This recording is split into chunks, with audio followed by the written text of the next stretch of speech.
the public perception, national perception is Mahomes gets calls that other quarterbacks don't get. As a former defensive player, your Yeah. thoughts on that topic?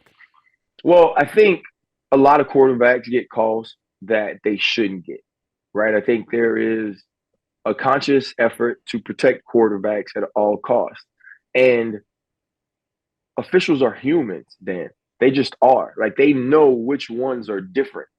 We felt the same way about Tom Brady, right? And we weren't wrong. Think about it. When Tom Brady gets hurt in the first game of the 2008 season, there's an entire rule built around the way he got hurt, right? Which still stands today. You can't hit quarterbacks below the knee. And so there are these quarterbacks that are treated differently.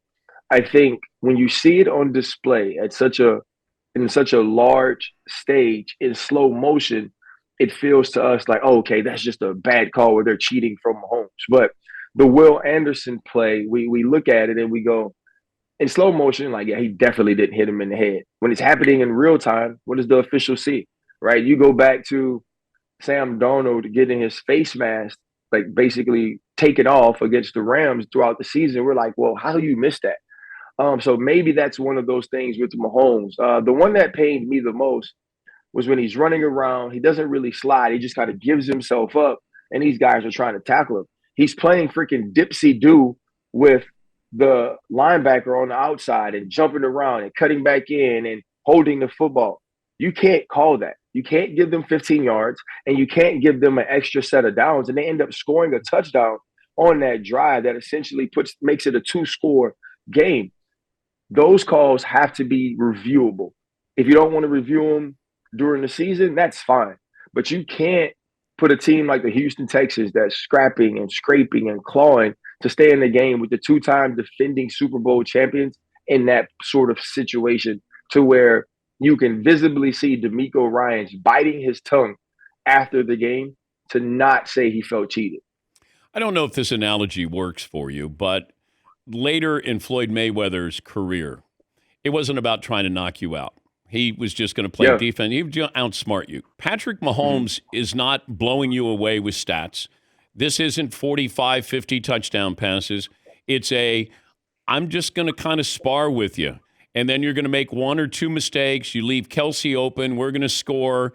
You know, my defense is really the calling card of this team. I don't know if you see that, but I was kind of feeling like Mahomes at times doesn't seem like he's like, oh, I got to worry. It's, those times when I do have to worry, then he always delivers.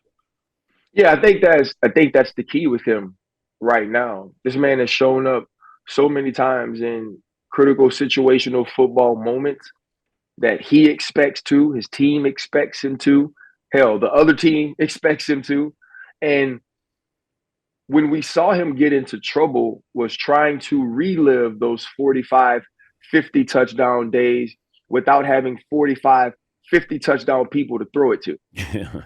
And I think he's had to make that adjustment. I mean, Dan, like we all have an ego, right? Like we all feel like we're good at certain things and we want to be sort of seen and perceived that way. And for Patrick Mahomes, he was perceived and seen as the best quarterback on earth. And you want to be able to push the ball down the field. You want to be able to show those skills. But right now, that's not the way they can win football games. And ultimately, as you begin to win football games and you're no longer having sort of the statistical output that you used to have, but people are still saying, yeah, but you're the guy, right? Yeah, he won't win the MVP this year, but everybody's chasing him. You start to realize that actually winning's more important than anything, and that's what he's doing.